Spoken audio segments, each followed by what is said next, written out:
Shalom, saints. It's Raah with the THWMinistry coming to you on the sixth day of the Feast of Tabernacles. Yes, it's the sixth day. We only have one more day left of festivities. Can you believe how fast it has gone by? Well, I greet you in the name of the Most High El Elyon, and forgive me if these fans are muffling the sound. I pray you can hear me well.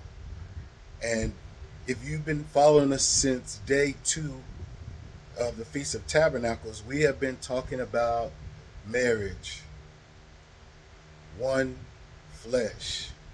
And the key, I believe, Scripture says, in order to make marriages work.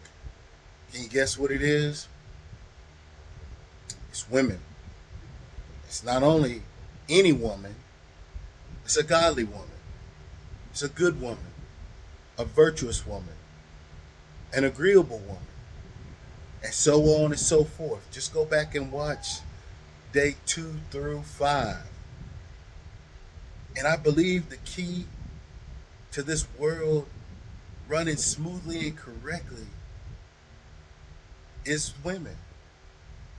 Is women that become wives, that raise godly children and conduct godly houses. Yes, sister, you are the key. No matter how much social media and society wants to blame men, it can all be fixed with a righteous sister. You don't believe me? Watch this. Let's start here. Ecclesiasticus, in the Apocrypha. Ecclesiasticus chapter 7, verse 19 says this: "Forgo not a wise and good woman." You hear? We're in context. A wise, meaning she knows the scripture, she knows what to do and does it. And it says a wise and a what? Good woman. See, society likes to play the game that it's all in the eyes of the beholder, right? Every definition can be changed based on a person's understanding or what a person wants to believe. And that's incorrect. What is right and what is good and what makes a woman good is defined in Scripture. If you say you believe in the Elohim of Abraham, Isaac, and Jacob. Now watch this. "Forgo not a wise and good woman, for her grace is above gold." Brothers, that's the kind of sister that I want you to marry and have children and go through this world with. That's what I want for myself. That's what I want for my son. That's what we should be striving to raise our daughters as. A wise and good woman. That's key. Now let's continue. Let's go back to Ecclesiasticus chapter 26. Ecclesiasticus 26 and 26. Now remember, a wise and good woman, her grace is above the price of gold. Now watch this. 26. Ecclesiasticus 26:26. "A woman that honoreth her husband shall be judged wise of all." Yes, sisters, you already judged by how you treat your husband. What does Scripture say? You find favor. A man finds favor by marrying a wife, by establishing that entity, right? That combination, a man and a woman. They find favor of the Most High by getting married righteously. And but sisters, she that dishonoreth him in her pride shall be counted ungodly of all men, of all women, of all creation. A woman or a sister that gets married and dishonors her husband is most ungodly of them all. So when we say a sister should honor her husband, it looks like this. A sister should respect him by finding areas to help build him up and make him better. Show support and encourage your husband. Have a gentle and quiet spirit, which is the same as being agreeable.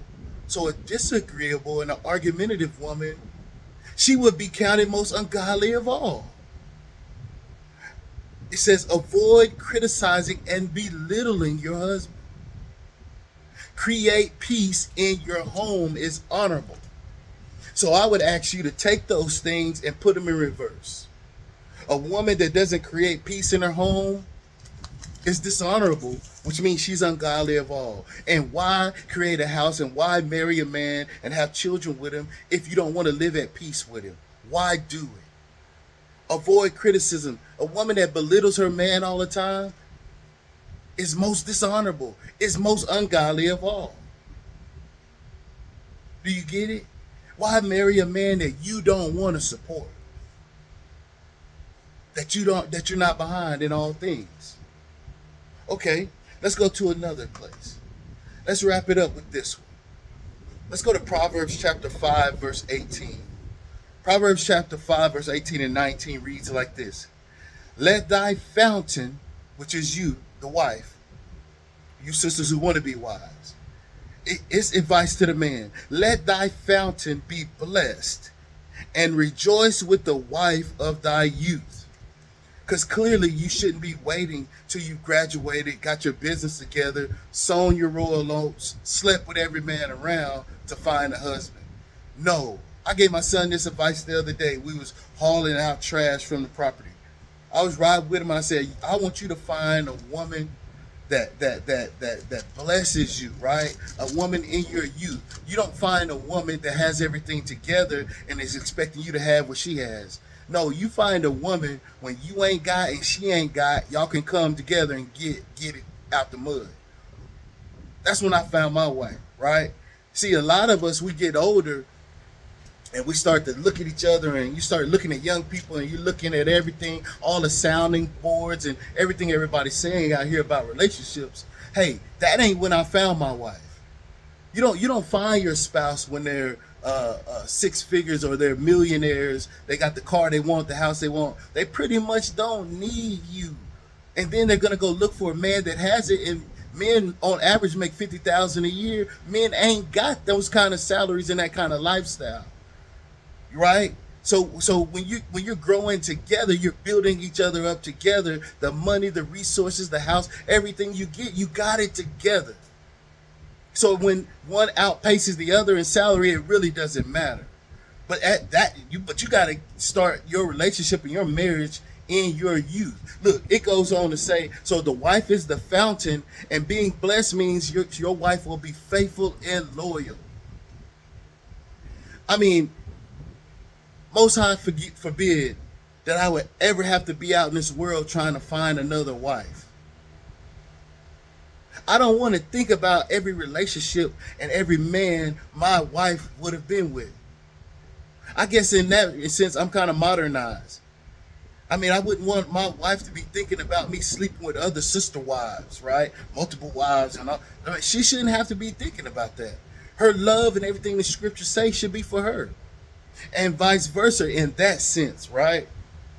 So you want a faithful and loyal wife, you brothers find her in her youth.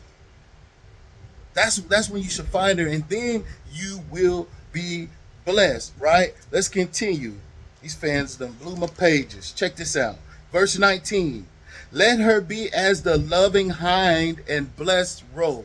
So it's just a parable of a mother deer suckling or nursing her fawn, her baby, right?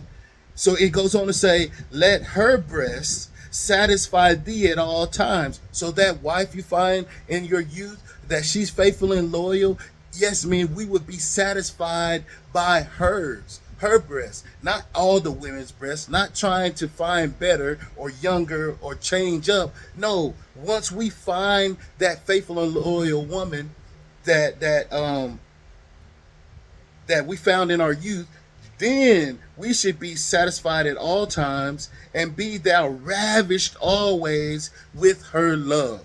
Hey, If you and her were the only ones that experienced that satisfying copulation together in your youth, you would not have no desire for any other. You shouldn't, because you wouldn't have developed any of the perverted lust for other people. You wouldn't need to bring in pornography and any other thing, any third parties. You wouldn't need any of that perversion if you and her were your first and you enjoyed the satisfaction of the relations together. It would be enough. And that's what we need to raise our daughters to save themselves for, and our young men to save themselves and respect the unity of coming together in their youth and establishing their marriage from a young age. And when you get that righteous, faithful, loyal woman, that's her grace is more priceless than gold, we can establish more godly unions, which means more godly assemblies and churches and better communities and a better nation here on earth. Well, that's what I got for you today on the 6th day of the Feast of Tabernacles. If the Most High say the same, I'll see you tomorrow on the final and 7th feast day of this 8-day period. I'll see you then. Shalom.